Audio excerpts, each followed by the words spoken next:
सभी बच्चे ध्यान देंगे। जैसा कि मैंने कहा था पिछले वीडियो में कि आउट ब्रीडिंग डिवाइसेस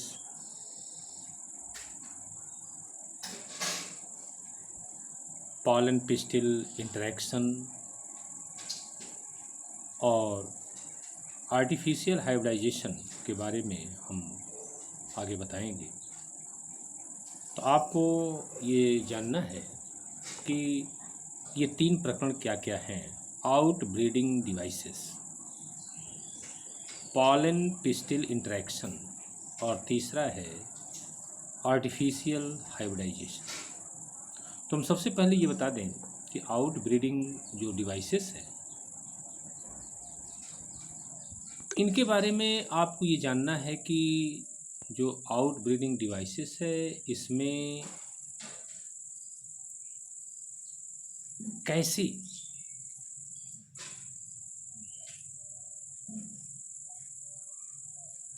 पॉलिनेशन की क्रिया एक प्लांट से दूसरे प्लांट्स में संभव हुआ। क्योंकि आप ये जानते हैं कि पॉलिनेशन की क्रिया में सेल्फ पॉलिनेशन की जो पॉलेंस होते हैं, the transfer of pollens from anther to the stigma takes place in the same flower और इन द सेम प्लांट।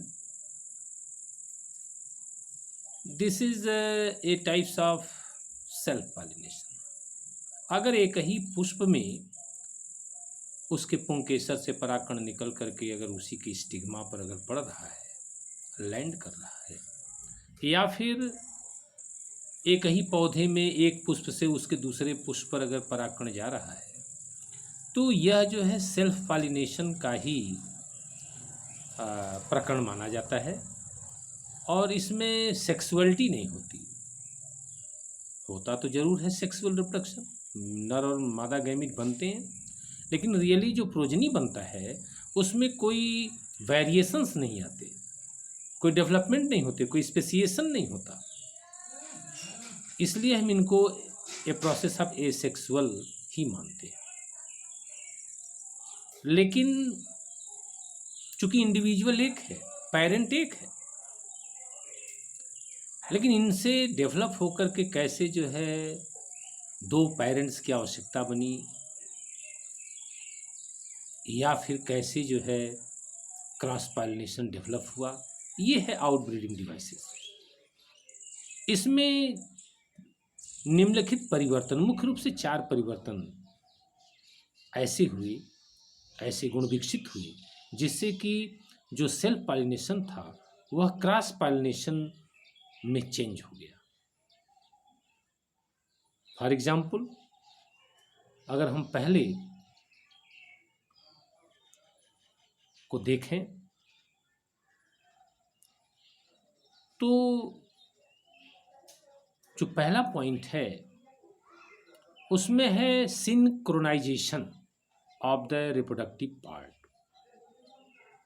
इसका मतलब ये है कि अगर पुष्प में नर और मादा जो भाग हैं, पुंकेसर और स्त्री केसर, ये दोनों अगर समान समय में परिपक्व नहीं होंगे तो निश्चित है कि इधर अगर एंथर परिपक्व हो गया तो इसका परागकण जो है वह अब दूसरे पुष्प में अगर स्टिग्मा अगर परिपक्व है तो वहाँ जाकर जाएगा, तभी जो है पॉलिनेशन होगा, तभी वो परागकण वहाँ अंकुरित होगा। अपने फूल में अगर वह स्वयं अगर स्टिग्मा पर पहुँच भी जाए तो चूँकि स्टिग्मा जो है अनमैच्योर है, इसलिए कोई भी पॉलिनेशन का अर्थ नहीं बनता। तो एक प्रकरण यह है कि सिंक्रोनाइजेशन न हो, समान या समकाल पक्वता न हो, अर्थात दोनों एक समय में अगर परिपक्व नहीं होते हैं, तो यह भी एक क्रॉस पॉलिनेशन का एक कारण है। दूसरा कारण सेल्फ इनकॉम्पैटिबिलिटी या सेल्फ स्टेरिलिटी। कुछ पौधों में ऐसी भी चीज़ें विकसित हो गई कि अगर उनका परागकण उन्हीं पुष्प की स्टिग्मा पर पड़ता है तो वो परागकण नष्ट हो जाता है, परागकण जर्मिनेट नहीं करता। इसको बोलते हैं सेल्फ स्टेरिलिटी। ये भी गुण हो गया, तो इससे भी सेल्फ पॉलिनेशन नहीं होगा। क्योंकि वो अगर उनका परागकण उन्हीं की स्टिग्मा पर पड़ेगा तो वो नष्ट हो जाएगा due to some chemical secretions by the stigma. Stigma से कुछ ऐसे रसायन स्रावित होते हैं जो उन्हें नष्ट कर देते हैं। और तीसरा कारण ये बनता है position of the male and female reproductive organ in the flower. कुछ पुष्पों में ऐसे पोजीशन बन जाते हैं कि अगर पुंकेसर अगर परिपक्व होता है, उनका परागकण अगर डस्टेड होता है, गिरता है, निकलता है, तो वह बाहर चला जाता है, अर्थात उनकी स्टिग्मा पर नहीं पहुंच पाता। तो यह भी एक कारण है।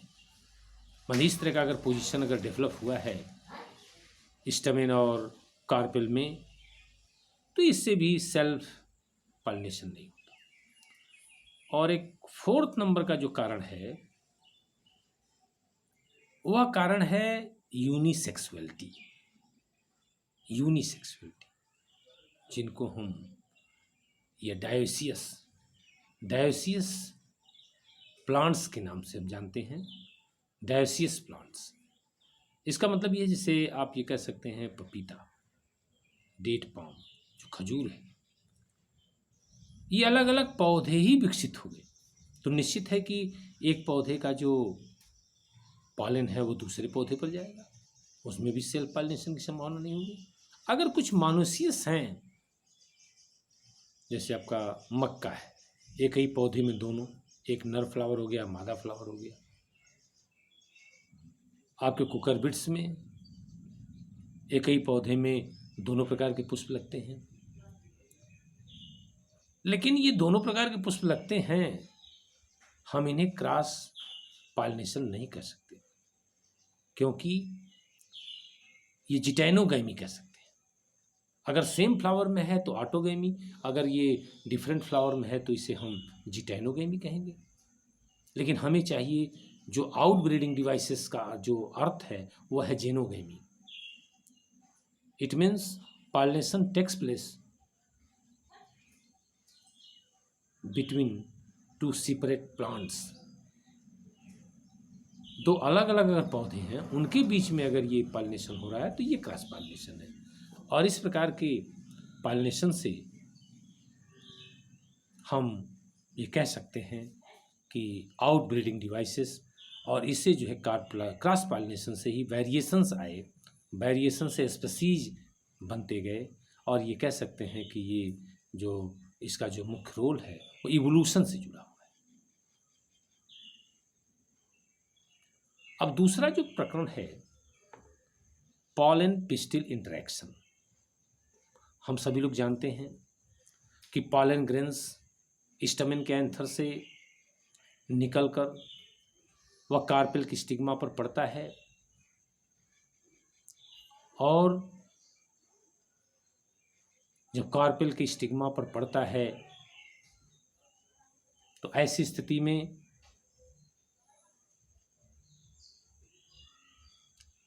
पॉलन ग्रेन्स स्टिग्मा पर जर्मिनेट होते हैं। लेकिन यह कोई आवश्यक नहीं है कि स्टिग्मा पर उसी प्रजाति का ही पॉलन ग्रेन पड़े।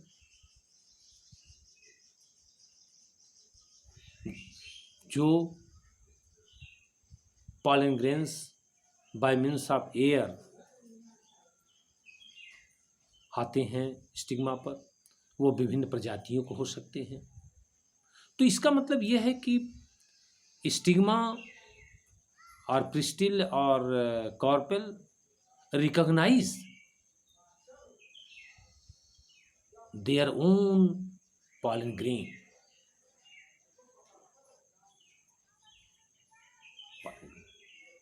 and this recognize clearly either right type pollen land on stigma or wrong type pollen grain land on stigma. Pistil clearly recognize if wrong type pollen grain are land on stigma, they are destroyed by the chemicals secreting from stigma. When the right type pollen grain land on the stigma, they germinate. And these pollen grains germinate from one of the germ pore and protrude a pollen tube, generates a pollen tube. एक pollen tube निकलता है जब वो अंकुरित होता है। जब right type के जब pollen ग्रेन पड़ते हैं स्टिग्मा पर तो वो अंकुरित होते हैं, उनके जर्म पोर से pollen tube निकलता है और ये pollen tube grow through style at last reaches in the ovary, and in ovary it enters into the ovule through micropylar region. तो हम ये कह सकते हैं कि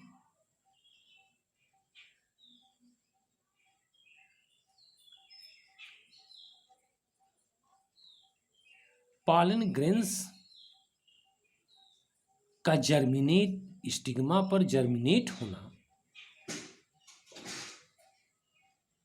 और पॉलन ट्यूब का वृद्धि करते हुए ओव्यूल में प्रवेश करना, these processes are known as pollen pistil interaction. इसी को हम कहते हैं पॉलन पिस्टिल इंटरेक्शन। हम इसमें एक चीज और बता सकते हैं कि जो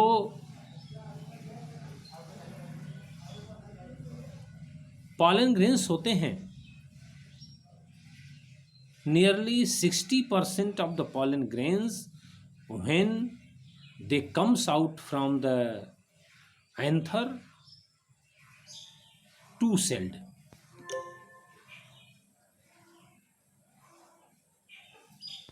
and in 40% plants they become three-celled. यहाँ हम ये कहना चाहेंगे कि पॉलन ग्रेन का जो न्यूक्लियस होता है वो पहली बार जब डिवाइड होता है माइटोसिस डिवीजन से तो एक जनरेटिव सेल बनाता है, एक वेजिटेटिव सेल बनाता है, तो टू सेल्ड पर वो लैंड करता है। तो ऐसे जब टू सेल्ड जब रहते हैं पॉलन ग्रेन तो जो जनरेटिव सेल होता है उनके पॉलन ट्यूब में डिवाइड होकर के दो मेल गैमीट बनाता है, अर्थात तीन न्यूक्लियस हो जाते हैं, दो मेल गैमीट्स एक वेजिटेटिव सेल। लेकिन कुछ पॉलन ग्रेन में वो थ्री सेल्ड होते ही ऑलरेडी, जब वो लैंड करते हैं स्टिग्मा पर तो उनके अंदर तीन सेल होते हैं, दो मेल गैमीट्स और एक जो है वेजिटेटिव। तो ये प्रक्रिया जो है पॉलन पिस्टिल इंटरेक्शन कहलाती है। माने ऐसा नहीं कि हम कोई भी पॉलन ग्रेन अगर स्टिग्मा पर लैंड कर जाए तो वो जर्मिनेट हो जाएगा या उसको इस पिस्टिल जो है जर्मिनेट करने की अनुमति दे देगा और वो जर्मिनेट करके अपने मेल गैमीट को ओव्यूल तक वो जो है इंट्रोड्यूस करा, ऐसा नहीं। माने पिस्टिल जो है वह having capacity to recognise the pollen grains either wrong type और राइट टाइप। अब हम एक तीसरा प्रकरण है, हम उसके बारे में जो है हम बताएंगे, वो है आर्टिफिशियल हाइब्रिडाइजेशन। आर्टिफिशियल हाइब्रिडाइजेशन का मतलब ये होता है कि अगर हम इसको अगर देखें कि आर्टिफिशियल हाइब्रिडाइजेशन क्या है, आज के युग में वैज्ञानिक अपने तरीके से पॉलन डस्टिंग का काम कर रहे हैं या पॉलन ग्रेन को लैंडिंग का काम कर रहे हैं स्टिग्मा पर। In this mechanism, if the flower is bisexual, then before the maturity all the stamens